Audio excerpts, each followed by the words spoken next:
என் மனைவியோட மரணத்துக்கான உண்மையான காரணத்தை கண்டுபிடிச்சு அதுக்கு காரணமா இருந்த டாக்டரை ரிசைன் பண்ண வச்சதுக்கு தேங்க்ஸ் சொல்றதா இல்ல என்கிட்ட உதவி கேட்டு வந்த உங்களை உதாசீனப்படுத்தினதுக்கு சாரி கேட்கறதான்னு தெரியல.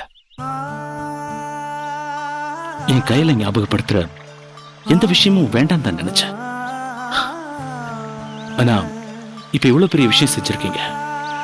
அதான் கையல் சார்பா உங்களுக்கு நன்றி சொல்லணும்னு நினைக்கிறேன். நீங்க கையலுக்கு மட்டும் நல்லது பண்ணல, எனக்கும் தான் நல்லது பண்ணிருக்கீங்க. கையல் மரணத்துக்கு நான் அவ பக்கத்துல இல்லாததுதான் காரணமோன்னு இத்தனை நாள் என் மனசுல பாரமா இருந்துச்சு. இப்பதான் புரிஞ்சுது அது என்னோட மிஸ்டேக் இல்ல, அந்த தப்பான டாக்டர் தான் மிஸ்டேக் பண்ணிருக்காருன்னு. சோ என்னையும் ரிலீவ் பண்ணி விட்டீங்க. தேங்க்ஸ். I'm sorry. இதுல சாரி சொல்றதுக்கு எந்த ரீசனுமே இல்லையே. உங்க நிலைமையில நான் இருந்திருந்தா கூட இதே மாதிரி தான் பிஹேவ் பண்ணிருப்பேன். சரி, உங்க வைஃப் கிட்ட நீங்க பேசணும்னு நினைச்சிருந்தீங்கன்னா என்ன பேசிருப்பீங்க? இப்ப அதை பத்தி பேசி என்ன பிரயோஜனம்? ஏன் பேசக்கூடாது? இறந்தவங்களோட பேசுவா முடியும்.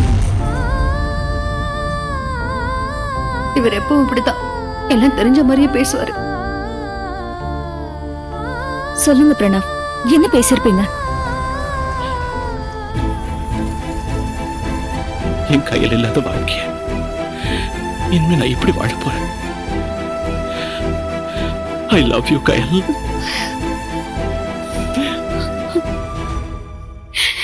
இப்படிதான் நீங்க ஃபீல் பண்ணுவீங்கன்னு தெரிஞ்சு அவங்க உங்களுக்கு ஆறுதல் சொல்லிருக்காங்க.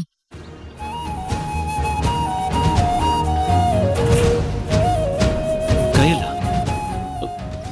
எனக்கா? கையில் உங்களுக்கு ஒரு லெட்டர் எழுதிருக்காங்க. ஹாஸ்பிட்டல்ல ஃபைல்ல போட்டு அதை கொடுத்திருக்காங்க. ஆனா கயல் இறந்த கோவத்துல இருந்த நீங்க ஃபைல் தூக்கி எறிஞ்சிட்டு வந்துட்டீங்க.